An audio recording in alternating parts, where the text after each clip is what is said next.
اعوذ باللہ من الشیطان الرجیم بسم اللہ الرحمن الرحیم الحمد للہ رب العالمین والصلاة والسلام علی سید الانبیاء والمرسلین حبیب الہ العالمین ابی القاسم محمد اللهم صل على محمد وآل محمد وعلى آلہ الطیبین الطاہرین سیما بقیت اللہ فی الارضین قال اللہ تعالی فی کتابہ الکریم بسم اللہ الرحمن الرحیم وَنُرِيدُ أَن نَّمُنَّ عَلَى الَّذِينَ اسْتُضْعِفُوا فِي الْأَرْضِ وَنَجْعَلَهُمْ أَئِمَّةً وَنَجْعَلَهُمُ الْوَارِثِينَ بار دیگر درود بھیجے گا محمد و آل محمد اللهم صل على محمد وآل محمد پروردگار عالم کا لطف و کرم ہے کہ اس نے ہمیں اپنے بندوں میں سے اس دین کے لیے، اس مکتب کے لیے انتخاب فرمایا۔ دین مبین اسلام مکتب اہل بیت اطہار علیہ السلام سے ہمارا تعارف کروایا، ماہ مبارک رمضان کی فضیلت نصیب فرمائی، اور آج جمعے کا دن ہے، اور جمعے کے دن عصر کا وقت ہے کہ جو میں نے پچھلے جمعے آپ کی خدمت میں عرض کیا وقت کے امام کے نام سے منسوب ہے۔ خدا کا شکر ہے اس نے امام وقت کی معرفت کم سے کم اس حد میں کہ ہم امام کو پہچانتے ہیں، ان کے انتظار کا دعویٰ کر رہے ہیں، ہمیں نصیب فرمائی ہے۔ اللہ کی دی ہوئی ان تمام نعمتوں کا شکر بجا لانے کے لیے، جس کے نتیجے میں انشاءاللہ خدا نعمتوں میں اضافہ فرمائے گا۔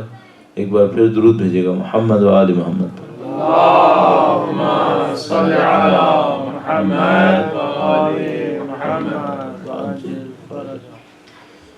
کیونکہ جمعے کا دن ہے، میں معمولاً کوشش کرتا ہوں جہاں کہیں بھی جمعے کے دن کچھ عرائض پیش کروں اس میں موضوع کو وقت کے امام کی مناسبت سے رکھوں، ظہور کی مناسبت سے رکھوں، یا غیبت کی کسی معاملے کی مناسبت سے رکھوں، تاکہ انشاءاللہ امام وقت سے ہمارا کوئی نہ کوئی رابطہ موجود رہے۔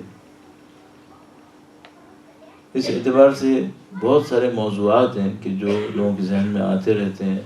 اس سے پہلے کہ میں اس موضوع پہ عرض کروں، ایک اور موضوع پہ عرض کر دوں، وہ بھی کافی اس دوران سوال میں رہا ہے، وہی کہ یہ جو شب قدر کے بارے میں ہماری رائے میں اختلاف ہے۔ کوئی یہ کہہ رہا ہے کہ بھئی آج شب قدر ہے، کوئی کہہ رہا ہے کل شب قدر ہے، اس کا کیا ہوگا؟ اگر ایسا ہوا کہ شب قدر کو ہم درک نہ کر سکے، ٹھیک ٹھاک بچے مشغول ہیں، کوئی ایک دروازہ ہے تو بند کر دیں، کچھ اس طرح سے کر اور محمد وآل محمد صلوات۔ اللهم صل على محمد وآل محمد وعجل فرج۔ پروردگار اگر اس معاملے میں وسائل دے تو میرا اپنے خیال ہے کہ ہر سینٹر میں ایسا ہونا چاہیے کہ جب اس طرح کی مجالس ہو رہی ہوں تو بچوں کے لیے کھیل کود کی کوئی جگہ ہونی چاہیے، جہاں پہ بچے مثلا کنڈر گارڈن ٹائپ کی کوئی جگہ جہاں پہ بچے بیٹھے ہوں، ان کے لیے اپنی کوئی ایکٹیویٹی ہو رہی ہو، کوئی ایک آدھ ان کو سنبھال رہا ہو۔ چونکہ ظاہر ہے ہم بچوں پہ بندش نہیں لگا سکتے کہ وہ بیٹھے ہیں سب کے درمیان بیٹھ کے سنیں، کیا بیچارہ سنے گا، کیا سمجھ میں آئے گا اسے؟ اچھا آپ بچے کو یہ کہیں کہ نہیں تم سمجھ میں آئی یا نہیں خاموش بیٹھے رہو، تو یہ تو ہمارا کوئی عمار جیسا مظلوم بیچارہ ہو تو بیٹھا رہے گا، ورنہ نہیں بیٹھے گا، ورنہ بچے کہاں بیٹھیں گے بھائی؟ تو اس میں یہ ہے کہ بچوں کے لیے ایکٹیویٹی ہونی چاہیے، کوئی جگہ ہو جہاں پہ وہ ایکٹیویٹی کر لیں اور وہ کھیلیں کودیں اپنے، اور اسی میں خاموشی بھی ہو جائے، ساری باتیں ہو جائیں۔ بارہ تو ٹاپک یہ تھا کہ یہ جو شب قدر میں مختلف روایتیں ہو گئیں، فرض کر لیجئے ایک مرض تقلید کے فتوے کے تحت ماہ رمضان کب شروع ہوا اور آج شب قدر ہو، اور دوسرے کے تحت شب قدر کل تھی جو گزر گئی، تو اب مثلا ذہن میں یہ آتا ہے کہ بھئی یہ جو آج کریں گے اعمال وہ صحیح کریں گے یا جنہوں نے کل کیا انہوں نے صحیح کیا؟ اچھا ان میں سے یقیناً ایک کی تو مس ہو گئی، تو ابھی اس بیچارے کا کیا ہوگا جس کی مس ہوئی؟ تو ہمارا جواب اس کے اوپر یہ ہے کہ بھئی جو خدا ہے، خدا کا نظام ہے، ثواب دینا ہے، جزا دینا ہے، معنویت دینی ہے، یہ خدا کے دین کے تحت آتا ہے۔ خدا نے اگر ہم سے یہ کہا کہ بھئی تم دین کے ایکسپرٹ بنو، علیکم السلام، تو میں دین کا ایکسپرٹ بن جاتا ہوں۔ اگر ایکسپرٹ نہیں ہو تو تقلید کرو، چلو میں دین کا ایکسپرٹ نہیں تھا، میں نے تقلید کر لی، اب جب کہ تقلید کروں گا تو ظاہر فتوے کا فرق بھی آئے گا۔ فتوے کا فرق آیا، اس کے تحت چاند ایک نے کہا کہ کل شروع ہوا، دوسرے نے کہا پرسوں شروع ہوا۔ اب یہ فرق بھی آئے گا، جب وہ فرق آئے گا تو شب قدر کی رات میں عبادت کا فرق بھی آئے گا۔ اب اگر یہ کہوں کہ مثلا ایک جس نے مرجع تقلید کی پیروی کی وہ محروم رہ گیا، تو میں کہوں گا بھائی یہ کیسے ہو سکتا ہے؟ اگر خدا کے حکم سے سب کچھ کیا تھا تو خدا کسی کو شب قدر سے کیوں محروم کرے گا؟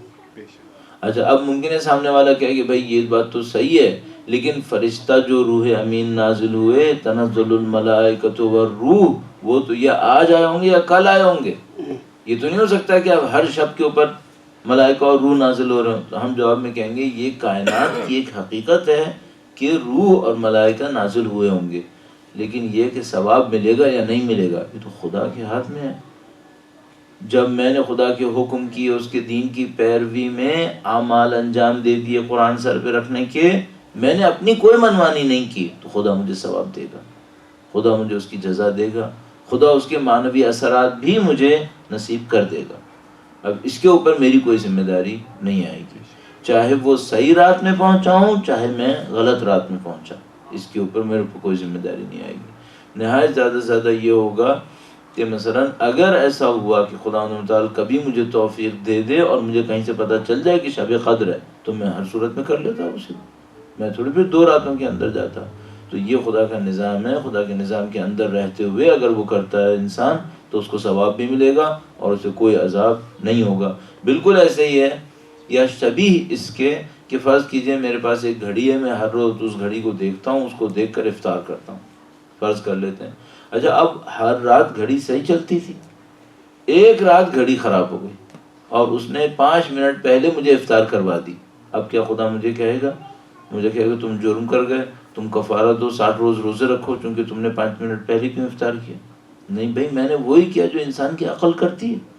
ہر روز یہ گھڑی صحیح چلتی تھی، آج اگر غلطی سے یہ غلط ہو گئی، مجھے تھوڑی پتا تھا کہ یہ غلط ہو جائے گی، میں نے تو وہی کیا جو ایک عقل مند انسان کرتا ہے، میری اس میں کوئی غلطی نہیں۔ ہاں اگر مجھے پتا ہو کہ بھائی اس گھڑی کا کوئی بھروسہ نہیں ہے، یہ کبھی 5 منٹ آگے جاتی ہے، کبھی 10 منٹ پیچھے چلی جاتی ہے، اب میں اس گھڑی کے اوپر بھروسہ کر کے افطار نہیں کر سکتا، مجھے چاہیے کسی ریلائبل سورس کے اوپر اعتماد کروں اور پھر افطار کروں۔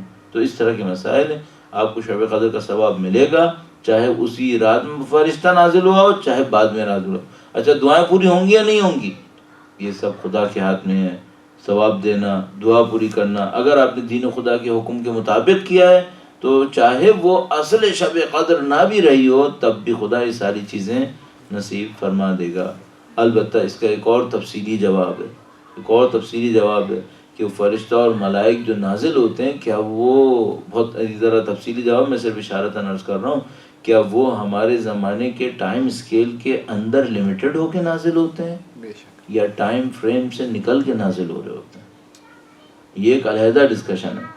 مثال کے طور پر جب فرشتہ نازل ہوتا ہے تو مثلا 12:35 اتنے سیکنڈ پہ فرشتہ نازل ہوا تھا، یہ ہوتا ہے، یا یہ ٹائم فریم ہم لوگوں کی کہانی ہے؟ یہ اگر آپ مادیات سے باہر نکل جائیں، there is no time، کوئی ٹائم وائم نہیں ہے وہاں پہ۔ ٹائم ہوتا ہے ڈسٹنس طے کرنے سے، اگر فزیکل باڈی کوئی ڈسٹنس طے کرے گی تو ٹائم ہوگا، اور اگر فزیکل باڈی ہو ہی نہیں، سب کا سب نورانیت ہو، تو پھر وہاں کہاں سے ٹائم آئے گا، وہاں کہاں سے ٹائم فریم بنے گا؟ تو یہ سب حقائق کچھ اور مطلب لے لیں گے، تو یہ ایک تفصیلی جواب ہوگا، اس میں ہم نہیں پڑھ پائیں گے ابھی، بس اشارتاً عرض کر رہا ہوں کہ یہ گفتگو آئے گی ہی نہیں بیچ میں، یہ سب حقائق کچھ اور حقائق بن جائیں گے۔ درود بھیجے گا محمد و آل محمد، اللهم صل على محمد وآل محمد وعجل فرجهم۔ وقت کے امام کے نام پر ادائے احترام کے لیے، ان کے ظہور کی تعجیل کے لیے ایک بار پھر درود بھیجیں محمد و آل محمد۔ اللهم صل على محمد وآل محمد وعجل فرجهم۔ امام کی تشریف آوری کے حوالے سے مکرر بہت ساری گفتگو ہوتی رہتی ہے کہ بھئی امام تشریف لائیں گے، ان کے لیے کیا تیاری ہونی چاہیے، امام تشریف لائیں گے اس زمانے میں حالات کیسے حالات ہوں گے۔ ایک بہت سادہ سوال ہوتا رہتا ہے کہ بھئی ٹیکنالوجی تبدیل ہوگی یا نہیں ہوگی، آیا ہم دوبارہ اسٹون ایج کے اندر چلے جائیں گے، دوبارہ پتھر اور شمشیریں استعمال ہونا شروع ہو جائیں گی، کیا ہوگا اس میں؟ میں سوچتا ہوں ان سب سے امپورٹنٹ یہ ہے کہ مجھے ابھی کیا کرنا چاہیے۔ تشریف لائیں گے، تشریف جیسے ہی لائیں گے ساری دنیا کی مشکل ایک جملے میں حل ہو جائے گی، جو امام کہیں وہ کر لینا، معاملہ ختم ہو گیا۔ اسٹون ایج ہو تو جو امام کہیں وہی کر لینا، الیکٹرانکس کا زمانہ ہو، ایٹم کی ٹیکنالوجی ہو، اس سے بڑھ کر کوئی ٹیکنالوجی ہو، جواب وہی جواب رہے گا، جو امام کہیں وہ کر لینا۔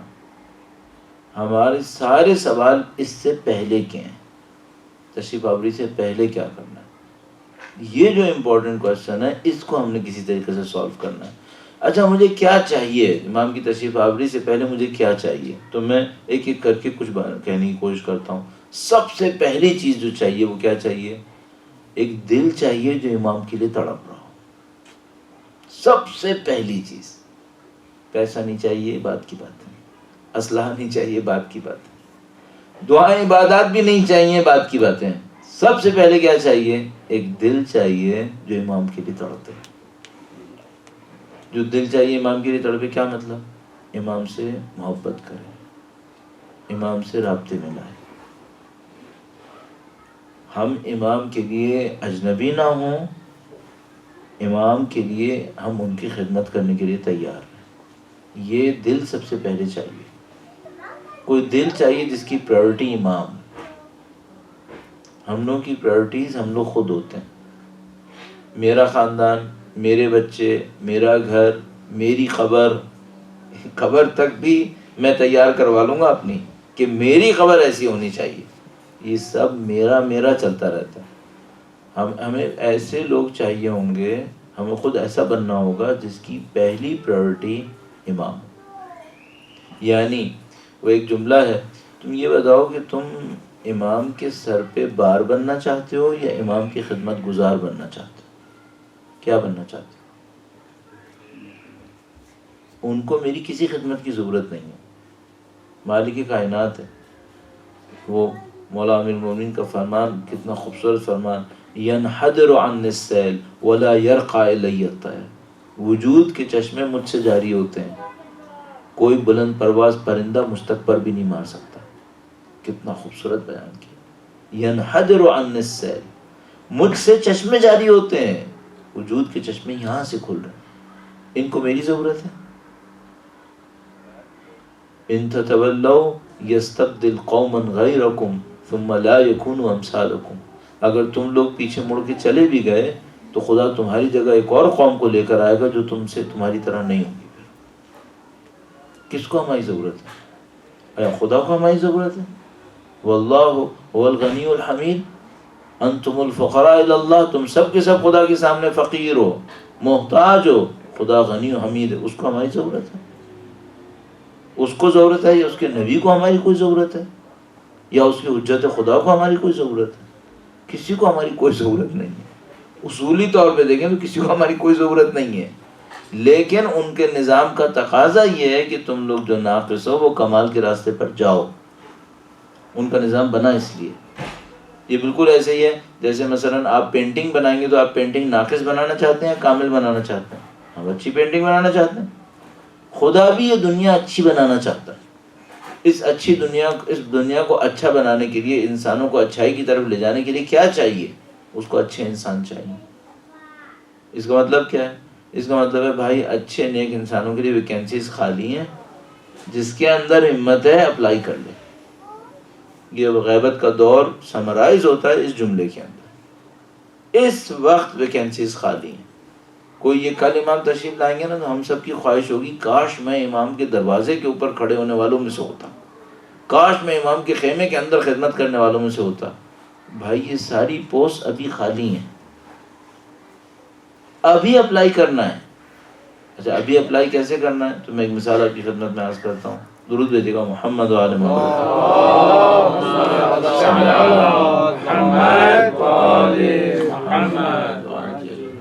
نہیں معلوم پچھلے جمعے شاید آپ سے میں نے عرض کیا، وہ یہ کہ بھائی ہم ایک اسکولز میں رزلٹ کا ڈے ہوتا ہے، ایک اسکولز میں ایگزامز کا ڈے ہوتا ہے۔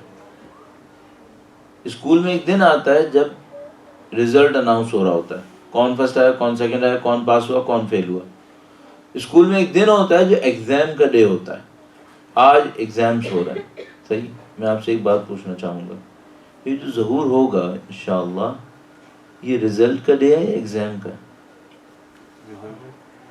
وہ رزلٹ کا ڈے ہے. اور ایگزام کب ہو رہا ہے؟ یہ ہو رہا ہے. اب جس دن امام تشریف لائیں ایک آدمی کھڑے ہو کر کہ مولا میرا امتحان لے، میں آپ کے خیمے کے برابر میں کھڑا ہوں گا. کہیں بھائی امتحان ہو چکے. کیا کہا مجھے تو پتہ ہی نہیں چلا. تو کہیں گے جو تمہیں سب کچھ بتا رہے تھے وہ غیبت کے بارے میں بتا رہے تھے، وہ کیا بتایا تھا؟ وہ تمہارا امتحان ہو رہا تھا، ہمارے امتحان اب ہو رہے ہیں. اچھا ہمارے امتحان کس بات پہ ہو رہے ہیں؟ اس بات پہ ہو رہے ہیں تمہاری پرائورٹی کیا ہے. جب امام تشریف لے آئیں گے نا تو کوئی انتہائی احمق اور پاگل ہوگا جس کی پرائورٹی امام نہیں ہوں گے. آج کی مادی دنیا کے اندر امریکہ کا صدر پرائورٹی نہیں ہے کسی کے لیے. آج کی مادی دنیا کے اندر ہر بے وقوف کی پرائورٹی بھی امریکہ کا صدر بنا ہوا ہے. کیوں؟ لگتا ہے کہ وہ طاقتور ہے، لگتا ہے کہ وہ یہ ہے، لگتا ہے سب کے نزدیک وہ پرائورٹی بنا ہوا ہے. یہ دھوکہ بنتا ہے. آپ کو دیکھنا پڑے گا آپ کی پرائورٹی کیا ہے. اچھا اب آپ کا امتحان کس بات کا ہے؟ آپ کو ایسی چیز کو پرائورٹی دینے کو کہا جا رہا ہے، اولویت اہمیت دینے کو کہا جا رہا ہے جس کا فی الحال آپ کو کوئی اثر نظر نہیں آ رہا. میں پہلی دفعہ ایک دفعہ جب مسجد سہلا گیا اور مسجد سہلا کو دیکھا تو مسجد سہلا ٹوٹی پھوٹی سی لگ رہی تھی، بن رہی تھی. میں سوچ کے جو اس کا بن رہا حصہ تھا اس کو میں چھوڑ دیا، جو پرانا حصہ تھا اس میں گیا. جب وہاں گیا تو دیکھا بالکل جیسے کوئی ٹوٹی پھوٹی جگہ ہوتی ہے ویسی ہے. تو میں سوچا تھا یہ جو ٹوٹی پھوٹی ہے نا اس میں تمام انبیاء نے نمازیں پڑھی ہیں. کسی کو اہمیت سمجھ میں آئے گی اس کی؟ یہ ہم انسان ہیں، ہم لوگوں کو نہیں سمجھ میں آتا. ابھی آپ کے سامنے ایک بہترین قسم کی بلڈنگ کھڑی ہو آپ کو اس کی اہمیت نظر آتی ہے. ہم انسان ایسے ہیں، آپ یقین مانیے تو پریکٹیکلی لوگ دیکھتے ہیں. آپ مشہد چلے جائیں، کسی مولا کے روضے پہ چلے جائیں، جو نیا سا دروازہ لگاؤ نا جس کے اوپر سونے کا کام ہوا ہوا ہو، لکڑی خوبصورت سی ہو، یہ لوگ اس کو سب چوم رہے ہوں گے. اور پیچھے اس کے برابر میں ایک پرانا سا کوئی لکڑی کا ٹوٹا ہوا دروازہ پڑا ہو، اسے کوئی ہاتھ بھی نہیں لگائے گا. امام کے روضے پر بھی ہم لوگ انسان ایسے ہیں، ہم لوگ ظاہر دیکھتے ہیں. امتحان اصل اسی بات کا کہ بھئی غیبت کے زمانے میں آپ کی پرائورٹی امام ہے یا آپ کی پرائورٹی امام نہیں ہے. اولویت کس کو حاصل ہے؟ چلیے فرض کرنے میں کہتا ہوں بھائی مجھے اولویت، میں امام کو اولویت دے رہا ہوں، اہمیت دے رہا ہوں. اب ایک دوسرا کام شروع ہوگا. یہ بتاؤ امام کی نیابت میں کر کیا رہے ہو؟ اگر امام اہمیت رکھتے ہیں تو تمہاری زندگی میں امام کو سب سے زیادہ اہمیت ملنی چاہیے. ہم جس چیز کو اہمیت دیتے ہیں اس کو ریسورسز دیتے ہیں. بچوں کی ایجوکیشن امپورٹنٹ ہے یا میری گاڑی کا ماڈل امپورٹنٹ ہے؟ ظاہر ہے بچوں کی ایجوکیشن امپورٹنٹ ہے تو زیادہ ریسورسز کس پہ لگاؤں گا؟ ایجوکیشن میں.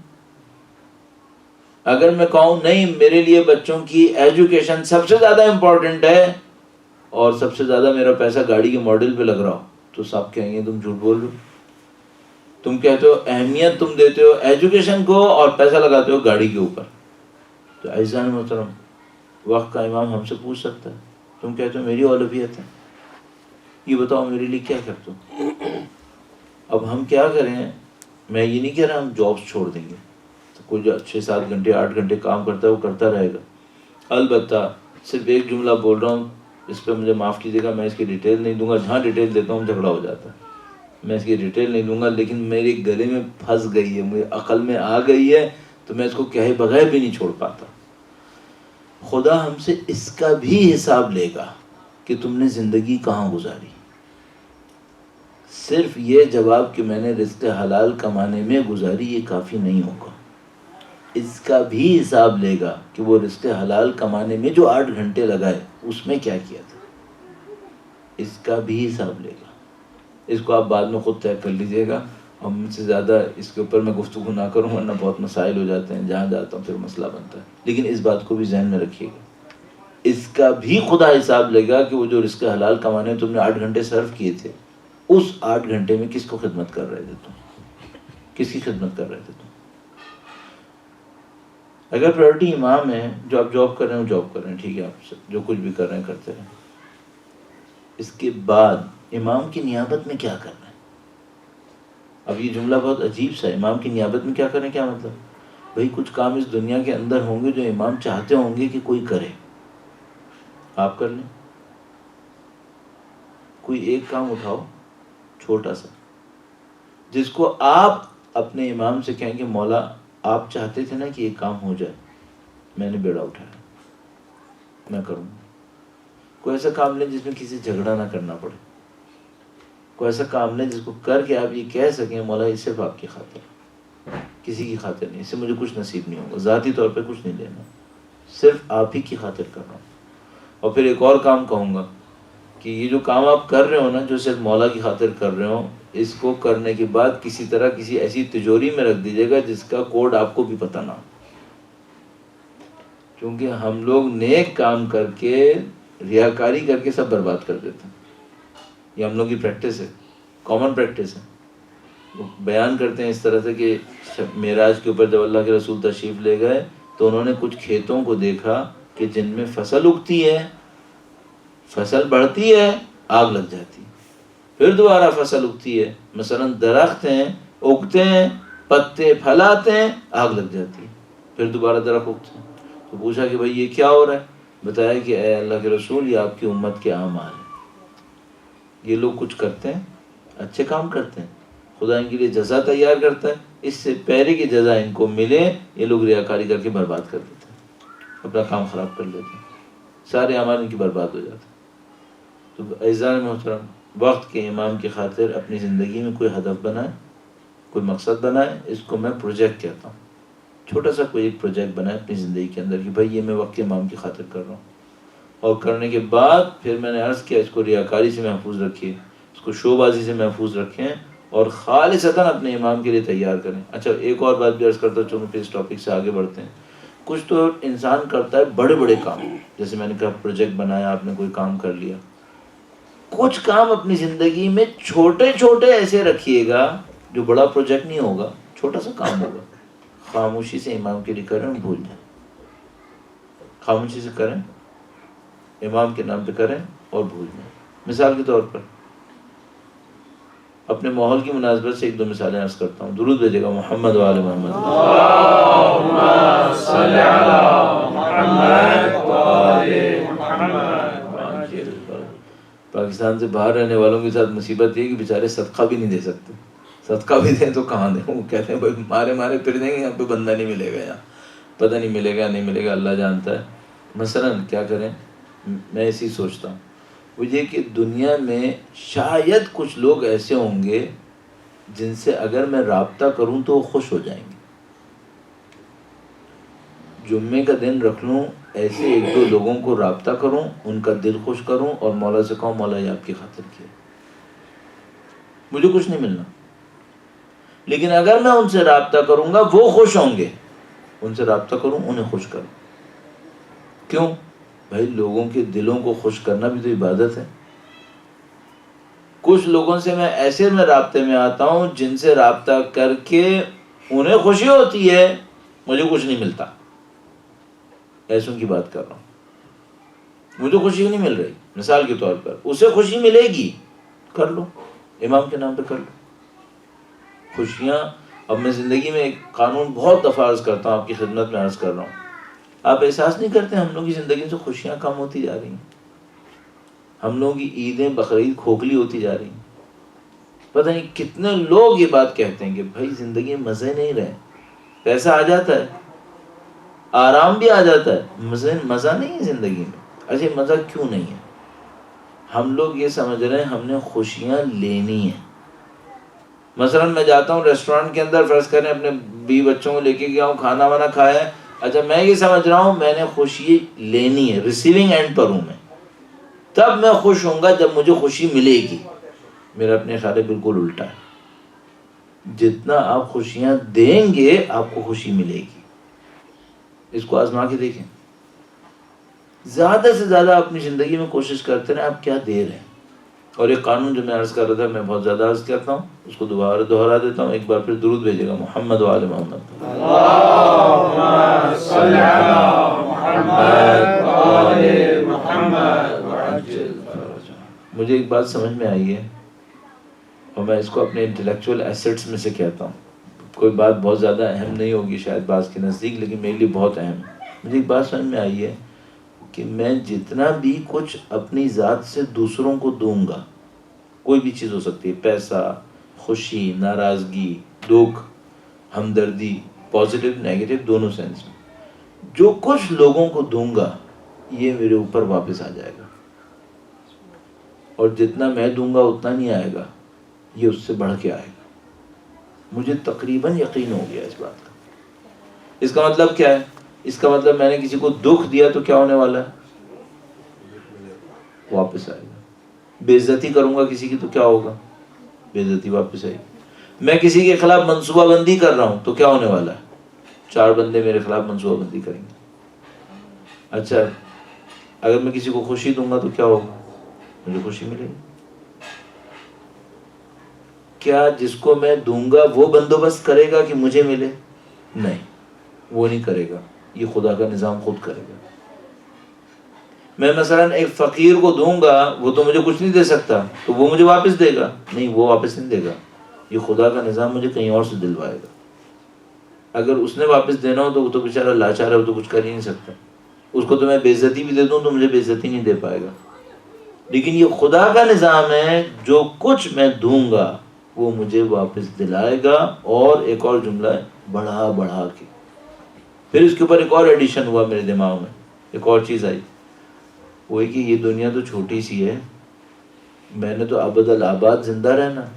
یہاں سے نکلوں گا برزخ میں جاؤں گا، برزخ سے نکلوں گا آخرت میں جاؤں گا، پھر آخرت میں خالدین فیہا رہنا.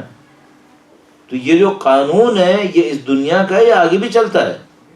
مجھے سمجھ میں آیا کہ نہیں، یہ آخر تک چلتا ہے. البتہ آخر کچھ ہے ہی نہیں چاہیے، ہمیشہ چلتا ہے. کیا مطلب؟ یہاں پہ میں ایک آدمی کو خوشی دوں گا، وہ خوشی بڑھ بڑھ کے مجھے ملے گی. صرف یہیں پہ ملے گی؟ نہیں، برزخ میں بھی ملے گی، قیامت میں بھی ملے گی. ہاں، قیامت میں بھی ملے گی. اور اگر خدا نہ کرے میں نے غلط چیز دی، وہ بھی آئے گی، وہ بھی آئے گی. تو آپ ایسا کریں، اپنا ایک آڈٹ کر لیں، اپنا ایک آڈٹ کر لیں. وہ یہ کہ آپ کے وجود سے جو دوسروں کو مل رہا ہے، اس میں پازیٹیو زیادہ ہے یا نیگیٹو زیادہ ہے؟ آپ کی ذات سے لوگوں کو دکھ زیادہ مل رہا ہے یا سکھ زیادہ مل رہا ہے؟ خوشی زیادہ مل رہی ہے یا غم زیادہ مل رہا ہے؟ اب میں انصاف سے ایک بات بتاؤں، برا نہیں مانیے گا، مجھے یہ لگ رہا ہے کہ بعض لوگ باہر بہت اچھے ہیں، اندر ڈکٹیٹر ہیں. جرمنی میں بیٹھ کے کہہ سکتا ہوں اندر ہٹلر ہے. جرمنی میں ہٹلر سے بڑھ کر تو کوئی نہیں آیا. بعض لوگ باہر اچھے ہیں، اندر ہٹلر ہیں. یا مثلا اگر اپنے سے برابر لوگوں کے ساتھ ہیں تو اچھے ہیں، اور اگر اپنے سے نیچے کے لیے ہیں تو کیا ہیں؟ ہٹلر. ایسا نہیں ہونا چاہیے. میں ایک اور بات سوچتا ہوں، اگر تم نے کسی کے ساتھ جھگڑا ہی کرنا ہے نا تو کمزور سے نہیں کرو، طاقتور سے کرو. کیوں؟ کمزور سے جھگڑا کرو گے جواب خدا دے گا. طاقتور سے جھگڑا کرو تاکہ وہی جواب دے دے، بات خدا تک نہ پہنچے. اگر لڑنا ہی ہے نا تو کمزور سے نہیں لڑو، کمزور سے لڑو گے خدا مارے گا بہت، بچو گے نہیں. اس لیے لڑنا ہے طاقتور سے لڑو. جا کے غصہ دکھانا ہے طاقتور کو دکھاؤ، تاکہ جب وہ جواب دے تو تمہیں بھی کچھ پتا چلے کہ ہوا کیا ہے. اب کمزور بیچارے کو غصہ دکھائے جا رہے ہو، اس کی انسلٹ کیے جا رہے ہو، تمہیں نہیں پتا اس کے پیچھے خدا کھڑا ہوا. پھر وہ جب اپنی لاٹھی چلائے گا کون سنبھالے گا اسے؟ اور میں آپ کی خدمت میں عرض کرتا ہوں، یہ سب میں نے آپ کو مذاق میں اور ہنسی کھیل میں بتا دیا ہے. اللہ شاہد ہے، روزے سے ہوں میں بھی آپ کی طرح، اور آپ کو پتا ہے 20 گھنٹے کا روزہ ہے، یہاں پہ چھوٹا روزہ نہیں ہے. اللہ شاہد ہے، یہ حقیقت ہے. جو مجھے سمجھ میں آ رہا ہے میں عرض کر رہا ہوں، یہ حق ہے. انسان بچے گا نہیں، یہ سب سنبھالنا پڑے گا. اس لیے بہترین کام کیا ہے؟ جو آپ سے دوسروں تک پہنچے اسے مانیٹر کر لیں، اچھا پہنچ رہا ہے یا برا پہنچ رہا ہے. اچھا ایک اور بات بھی ہے، اوپر کا حساب ہوتا ہے یا اندر والے کا حساب ہوتا ہے؟ اوپر کا حساب نہیں ہوتا ہے، اندر والے کا حساب ہوتا ہے. اوپر چہرے پہ میں خوشی خوشی دیکھتا رہا، اندر چھری سے کاٹتا رہا. اوپر کا حساب ہوگا یا اندر کا ہوگا؟ اندر کا ہوگا. اوپر سے کچھ نہیں ہوگا. اندر اچھا ہو تو اوپر کا بھی اچھا ہوگا، وہ حساب اچھا ہو جائے گا. اچھا اب میں کہاں سے شروع کروں؟ ہم انسانوں کے اندر جو بہت بڑی ایک مشکل ہے، ہمیں دینے کی عادت نہیں ہے. کون سا دینا؟ وہ جو ایک تو لین دین ہوتا ہے نا، اس کی تو عادت ہے، بے لوس دینے کی عادت نہیں ہے. یہ ہم انسانوں کی بہت بڑی مصیبت ہے. مثلا میں صدقہ بھی دیتا ہوں نا تو میں اس کے بدلے میں بھی کچھ لے لیتا ہوں. میرے ساتھ مشکل ہے، ہم انسانوں کے ساتھ یہ ہے. آپ اپنا آڈٹ کریں اور یہ جاننے کی کوشش کریں کہ بے لوس کیا دیا ہے، بے لوس کیا دیا ہے. مثال کے طور پر میں ایک صاف سی بات بتا رہا ہوں. مثلا میں کبھی تقریر کر رہا ہوتا ہوں، مجلس پڑھ رہا ہوتا ہوں، تو کہتا ہوں یہ میرا بے لوس دینا نہیں ہے. کیوں؟ اس میں مجھے رسپیکٹ مل رہی ہے، اس میں مجھے رسپیکٹ مل رہی ہے، اس میں لوگ مجھے عزت کی نظر سے دیکھ رہے ہیں، بعد میں یاد کرتے ہیں مثلا فلاں آدمی کی ہم نے مجلس سنی تھی، کبھی ملتے ہیں احترام دیتے ہیں. تو یہ بے لوس کہاں رہا پھر؟ ایسی جگہ پہ بے لوس ہوگا جہاں سامنے والے کو پتہ ہی نہ چلے کہ کیا ہوا. اچھا اب اس میں ایک اور مشکل ہے. مثلا میں ایسے ہی سوچتا ہوں، وہ یہ کہ فرض کریں آپ نے کوئی اچھا کام کیا، آپ کے سامنے ایک آدمی آیا، اس نے آپ کے اچھے کام کو دوسرے سے منسوب کر کے آپ کو بتایا کہ اس نے کتنا اچھا کام کیا ہے. اصل میں کس نے کیا تھا؟ آپ نے کیا تھا. آپ خاموش بیٹھ سکتے ہیں کہ آپ بتائیں اس کو کہ نہیں میں نے کیا تھا؟ برا تو نہیں لگے گا؟ اگر برا لگ رہا ہے نا، اس کا مطلب ہے معاملہ خراب ہے، خدا کے لیے نہیں ہوا. یہ جو مفاتیح الجنان کتاب ہے پوری دنیا میں پھیلی ہوئی ہے. مفاتیح الجنان دعاؤں کی پہلی کتاب نہیں ہے، اس سے پہلے نہیں بھی ہو کم سے کم 10 کتابیں مصنفین نے لکھی تھی. یہ کیوں پھیلی ہے؟ اب ممکن ہے کوئی یہ کہے بھائی یہ رائٹ ٹائم میں لکھی گئی ہے، یہ اس میں یہ سب باتیں علیحدہ ہیں. مجھے سمجھ میں نہیں آتا کہ اس وجہ سے پھیلی ہو. مجھے صرف ایک وجہ سے نظر آتا ہے، دیکھنا پڑے گا شیخ عباس قمی کی نیت کیسی تھی. شیخ عباس قمی کی نیت کے میں 2 واقعات آپ کو سنا دوں، 7:45 ختم کرنا ہے انشاءاللہ. شیخ عباس قمی نے مفاتیح الجنان لکھی. ان بزرگوں کے ناموں میں بھی برکت ہے. ان لوگوں نے پوری زندگیاں اہل بیت کی خدمت کی. علماء، عرفاء، فقہاء، شہداء، سب کے ارواح کے سامنے ادائے احترام کے لیے، ان کے مقامات کی بلندی کے لیے، مزید بلندی کے لیے درود بھیجیں. محمد و آل محمد. اللهم صل على محمد وآل محمد وعجل فرجهم. شیخ عباس قمی نے مفاتیح الجنان لکھی. ان کی زندگی میں ہی یہ کتاب عراق بھی پہنچ گئی تھی. خود قم میں ہوتے تھے، عراق میں پہنچ گئی تھی. اس زمانے میں ہینڈ رائٹنگ زیادہ چلتی تھی، تو وہ عراق میں پہنچ گئی تھی. لوگ اس سے استفادہ کرتے تھے. کسی نے شیخ عباس قمی کو عراق میں دیکھا بھی نہیں ہوگا. اس زمانے میں ظاہر ٹیلی کمیونیکیشن نہیں تھی. کہیں شیخ عباس قمی عراق گئے، کسی مسجد میں بیٹھے ہوئے تھے، ان کے برابر میں ایک طالب علم تھا، وہ مفاتیح الجنان ہی پڑھ رہا تھا، مفاتیح الجنان سے کچھ دعائیں پڑھ رہا تھا. تو شیخ عباس قمی نے ایسے ہی اس سے پوچھا طالب علم سے کہ کون سی کتاب ہے؟ کہنے لگا مفاتیح الجنان ہے، اور کتنی اچھی کتاب ہے، اس میں یہ دعائیں، اس میں یہ دعائیں. ان کی کتاب کی تعریفیں ان کے سامنے کرنے لگا. شیخ عباس قمی سنتے رہے. اس کے بعد شیخ عباس قمی جیسے لوگ اتنے متواضع ہوتے ہیں، اپنے کاموں کو کبھی اہمیت نہیں دیتے. کہنے لگے ایسی کوئی خاص کتاب بھی نہیں ہے، ایسی کتابیں اور بھی بہت لکھی گئی ہیں. میرا خیال میں انہوں نے صدقے دل سے کہا ہوگا. جیسے انہوں نے کہا وہ بندہ خدا لڑنے کو آ گیا. کہنے لگا تمہیں کیا پتا، تم جاہل لوگ ہو، تم لوگوں کو نہ کتابوں کی کوئی تمیز ہے، نہ تم لوگوں کو مصنفین کا پتہ ہے. تم نے ایسے ہی کہہ دیا کتابیں ایسی 10 لکھی ہیں، یہ مفاتیح الجنان ہے، تمہیں ایسی باتیں مت کیا کرو تم لوگ. اور یہ خوب چڑھائی کر دی اس نے، اور چڑھائی کر کے فارغ ہو گیا. لوگ اس کے پاس آئے، بیوقوف، یہ خود شیخ عباس قمی ہے. چوں تک نہیں کر کے دی کہ بھائی میں ہی شیخ عباس قمی ہوں. ابا ان کے نماز سے پہلے تھوڑے سے درس دیتے تھے. شیخ عباس قمی کے والد ایک مسجد کے اندر نماز سے پہلے درس دیتے تھے. وہ درس میں چھوٹی چھوٹی روایتیں پڑھا کرتے تھے. شیخ عباس قمی مرجع تقلید ہو گئے، اتنے بڑے عالم ہو گئے. ان کے ابا ان سے کہتے تھے بیٹا اگر تم بھی کوئی ایسی اچھی سی کتاب لکھ دو نا جس کو میں پڑھ لیا کروں تو کتنا اچھا ہو. تم پتہ نہیں کیا کیا لکھتے رہتے ہو، سمجھ میں نہیں آتا، کوئی ایسی اچھی سی چیز لکھو. کہتے تھے اب دعا کریں خدا مجھے توفیق دے. شیخ عباس قمی نے ایک کتاب لکھی منازل الاخرہ نام کر کے، جو مجھے ابھی جہاں تک یاد آ رہا ہے. تو وہ ان کے والد کے ہاتھ کہیں لگ گئی، اور یا انہوں نے کہیں دے دی ہوگی بتائے یہ بغیر کہ میں نے لکھی ہے. ان کو پکڑا دی. ان کو وہ کتاب بہت اچھی لگی، والد کو کتاب بہت اچھی لگی. وہ مغرب سے پہلے اسی کتاب کو پڑھ کے لوگوں کو سناتے تھے، اسی کتاب کو سناتے تھے. ایک دن شیخ عباس قمی سے کہنے لگے بیٹا ایک کتاب مجھے ملی ہے، پتہ نہیں اس نام کر کے، کتنی اچھی کتاب ہے، تم بھی ایسی کوئی کتاب لکھ دو. کہنے لگا آپ دعا کریں میں لکھ دوں انشاءاللہ. بول کے نہیں دیا کہ بابا یہ میری کتاب ہے. ان لوگوں میں خلوص اتنا تھا. اب کوئی کیا انہوں نے اپنے والد کو نادانی میں کیوں رکھا، جھوٹ کیوں بول دیا، یہ سب باتیں نہیں ہیں. یہ خلوص کا معاملہ ہے، وہ اپنے اظہار نہیں کرنا چاہتے. ہم لوگوں میں یہ طاقتیں ہونی چاہیے. ہم اگر ان جگہوں تک پہنچنا شروع کر دیں نا آہستہ آہستہ. اچھا ظاہر ہے وہ میں عرض کرتا ہوں کہ کوئی 40 کلومیٹر کی دوڑ میں اگر بھاگنا چاہتا ہے تو پہلے دن 40 کلومیٹر نہیں بھاگ سکتا. اس کو 1-1 کلومیٹر بھاگنا پڑے گا تاکہ وہ 40 کلومیٹر کی عادت کرے. تو پہلے مرحلے میں کیا کریں؟ چھوٹے چھوٹے اعمال انجام دیں، کسی کو اطلاع مت دیں. چھوٹی چھوٹی نیکیاں کریں، کسی کو اطلاع مت دیں. گھر والوں کو بھی نہ بتائیں. کیا پتا میں اپنے گھر والوں کے سامنے ریاکاری کر رہا ہوں. کسی کو خبر نہ دیں. چھوٹے چھوٹے کام کریں، چھوٹی چھوٹی نیکیاں کریں. اب یہ ظاہر سارا معاملہ پیسے کا نہیں ہے. کوئی ممکن ہے کہے کہ بھئی یہ سارا پیسے کا معاملہ نہیں. پیسے کا معاملہ نہیں ہے، یہ خلوص کا معاملہ ہے. دعا دینے میں کچھ جاتا ہے. آدمی لوگوں کو دعائیں دیتا ہے، کم سے کم یہی کر لے. معاف کر دے دل سے. دل سے معاف کرنے میں تو کچھ نہیں جاتا. دل سے معاف کر دیں.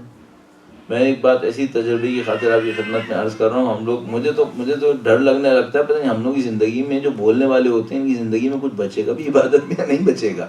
آخری امید اس پہ رہ جاتی ہے کہ جو دور سے سننے والے ہمارے لیے دعا کر رہے ہیں چاہے اس کے صدقے میں خدا معاف کر دے، ورنہ باقی تو ہمارے سارے کام جو ہیں وہ ڈکلیئر ہو چکے ہوتے ہیں. تو ان میں پتہ نہیں بچا یا نہیں بچا. ایک بات میں آپ بہت انجوائے کریں گے. اگر میں آپ کی خدمت میں عرض کروں، اس کو کبھی تجربہ کر کے دیکھیں، آپ بہت آپ کو لطف آئے گا. کوئی بچہ ہو نا جو آپ کو لگے کہ تھوڑا سا منہ بسورے بیٹھا ہے، کوشش کریں اس کا دل خوش کریں. کوشش کریں. کوئی بچہ ہو جس کے بارے میں ڈر ہو کہ مثلا اس کو کوئی غم لگا ہوا ہے، اسے خوش کریں. یہ مولا امیر المومنین کی سنت ہے. یتیموں کو خوش کرتے تھے. درود بھیجے گا ان کی ذات. اللہم صلی علی محمد و آل محمد عجل فرجہ. یتیموں کو خوش کیا کرتے تھے. ہمارے قاری تشریف لائیں، ان کی سلامتی کے لیے درود بھیجیں. محمد و آل محمد. اللہم صلی علی محمد و آل محمد عجل. ایک اور کام، آخری کام کہوں گا. کوئی بچہ نظر آئے نا جو آپ پاکیزہ ہو. بعض بچے بیچاروں کی بچپنے میں ہی بڑے ہو جاتے ہیں. بڑے ہونے کا مطلب کیا ہے؟ وہ خلوص جو دل کا ہوتا ہے نا وہ بچپنے میں ہی نکل جاتا ہے بیچاروں کا. ہم لوگوں کے ساتھ رہ کے وہ پکے ہو جاتے ہیں. اگر کوئی بچہ ملے نا جو ابھی بچپنے میں ہے اور اس کے دل میں خلوص ابھی بہت ہے، آپ کو نظر آ رہا ہے، آپ سے ایسی عرض کر رہا ہوں، اگر آپ کا ماحول اجازت دے، ہر طرح کا ماحول اجازت نہیں دیتا، اسے دل سے گلے لگا کے دیکھیں. آپ اسے گلے لگا کے دیکھیں. میں اپنی زندگی میں کبھی بہت پریشان ہوتا ہوں تو بچوں کو سینے سے لگا کے اطمینان لیتا ہوں. مجھے لگتا ہے ان کے دل جیسے پتہ نہیں اطمینان کے مائنز بنی ہوئی ہیں، یہاں پہ کانیں کھدی ہوئی ہیں. ان کے دلوں میں بہت اطمینان ہوتا ہے. تو میں بعض اوقات کیا کرتا ہوں، بچوں کو دل سے لگا کر اپنی پریشانی کو دور کرتا ہوں کہ اللہ تیرا شکر اس کا دل نصیب ہوا. چھوٹے چھوٹے تجربے کریں اپنی زندگی کے اندر اور محبتوں کو، خوشیوں کو پھیلانے کی کوشش کریں تو آپ کو اور ہمیں بہت کچھ نصیب ہوگا انشاءاللہ. پروردگار عالم لطف فرمائے گا.